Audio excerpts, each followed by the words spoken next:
Bismillahirrahmanirrahim. Bismillahirrahmanirrahim. Assalamualaikum warahmatullahi wabarakatuh.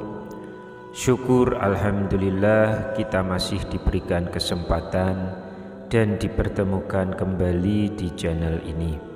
Semoga perjumpaan kita ini akan dicatat sebagai amal ibadah dan diberkahi oleh Allah Subhanahu wa Ta'ala. Sholawat serta salam tak lupa selalu dan tetap tercurahkan kepada Rasulullah Muhammad Sallallahu Alaihi Wasallam, juga kepada keluarga, sahabat, dan orang-orang yang mengikuti beliau hingga hari kiamat. Allahumma sholli ala Sayyidina Muhammad wa ala ali Sayyidina Muhammad.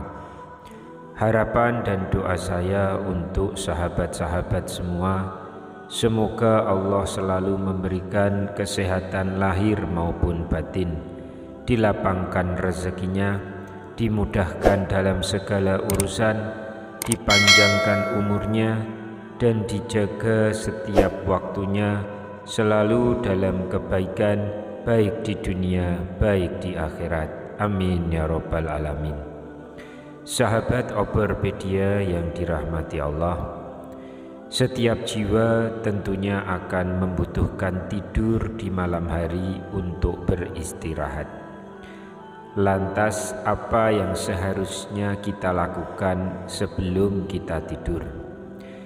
Ternyata Rasulullah Shallallahu Alaihi Wasallam mengajarkan amalan sebelum tidur yang jika kita amalkan maka insya Allah Subhanahu wa Ta'ala akan memberikan kecukupan dari kebutuhan-kebutuhan kita baik di dunia maupun di akhirat. Seperti apakah amalan sebelum tidur yang dimaksud?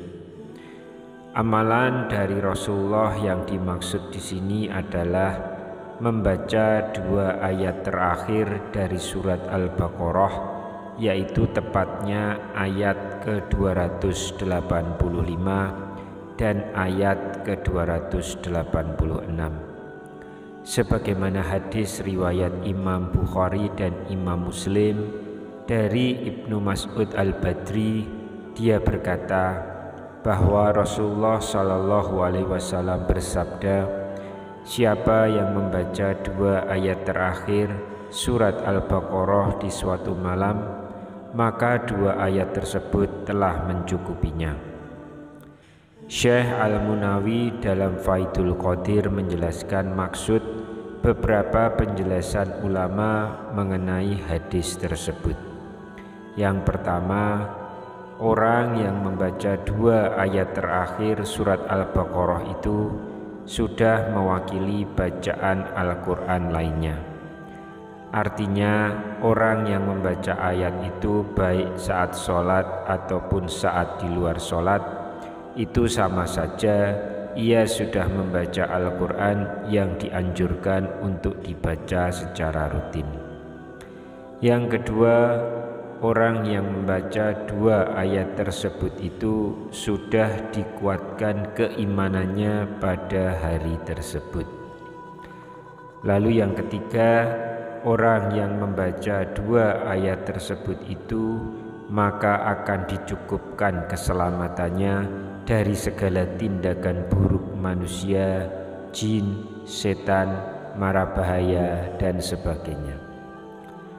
Yang keempat, orang yang membaca 2 ayat tersebut maka akan dicukupkan baginya kebaikan dunia dan akhirat. Memang tidak mudah untuk terus beristiqomah dalam beramal, namun dengan niat yang ikhlas karena Allah Subhanahu wa Ta'ala, kita seyogianya pasti bisa mengamalkannya. Berikut ini adalah 2 ayat terakhir surat Al-Baqarah tersebut. Bismillahirrahmanirrahim. Amanna rasulu bima unzila ilaihi mir rabbihi wal mu'minun kulun amana billahi wa malaikatihi wa kutubihi wa rusulih la nufariqu baina ahadi mir rusulih wa qalu sami'na wa ata'na ghufranaka rabbana wa ilaikal masir, yang artinya Rasul Muhammad beriman pada apa, yaitu Al-Quran yang diturunkan kepadanya dari Tuhannya. Demikian pula orang-orang mukmin, masing-masing beriman kepada Allah, malaikat-malaikatnya, kitab-kitabnya, dan rasul-rasulnya. Mereka berkata, kami tidak membeda-bedakan seorang pun dari rasul-rasulnya. Mereka juga berkata, kami dengar dan kami taat. Ampunilah kami, wahai Tuhan kami, hanya kepadamu tempat kami kembali. Kemudian kita lanjutkan baca ke ayat yang ke-286. Bismillahirrahmanirrahim. La yukallifullahu nafsan illa wus'aha laha ma kasabat wa 'alaiha ma tasabat. Rabbana la tu'akhizna in nasina aw akhtana. Rabbana wa la tahmil 'alaina isran kama hamaltahu 'alal ladzina min qablina. Rabbana wa la tuhammilna ma la taqata lana bih wa'fu 'anna waghfir lana warhamna anta maulana fangsurna 'alal qaumil kafirin, yang artinya Allah tidak membebani seseorang kecuali menurut kesanggupannya. Baginya ada sesuatu pahala dari kebajikan yang diusahakannya, dan terhadapnya ada pula sesuatu siksa atas kejahatan yang diperbuatnya. Mereka berdoa, wahai Tuhan kami, janganlah Engkau hukum kami jika kami lupa atau kami salah. Wahai Tuhan kami, janganlah Engkau bebani kami dengan beban yang berat sebagaimana Engkau bebankan kepada orang-orang sebelum kami. Wahai Tuhan kami, janganlah Engkau pikulkan kepada kami apa yang tidak sanggup kami memikulnya. Maafkanlah kami, ampunilah kami, dan rahmatilah kami. Engkaulah pelindung kami, maka tolonglah kami dalam menghadapi kaum kafir. Demikianlah amalan yang kita semua bisa lakukan dan baca sebelum kita tidur. Setidaknya kita sendiri tidak tahu apakah kita masih dibangunkan Allah dari tidur kita, ataukah Sang penanggung jawab untuk mencabut nyawa akan menuntaskan tugasnya pada saat kita tidur. Wallahu a'lam bishawab.